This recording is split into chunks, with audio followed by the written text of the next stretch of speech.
Këta janë 2 të rinj që u aksidentuan për vdekje në Itali.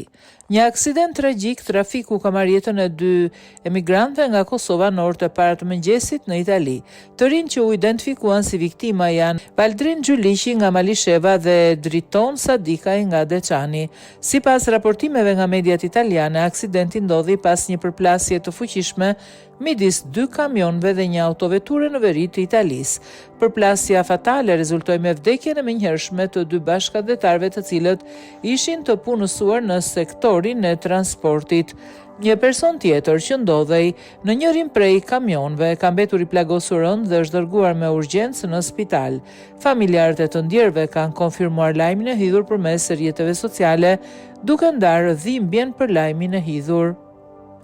Autoritetet italiane kanë nisur hetimet për të sqaruar shkaqet e aksidentit, ndërsa aktualisht nuk dihen ende detajet e plota për mënyrën se si ka ndodhur përplasja fatale.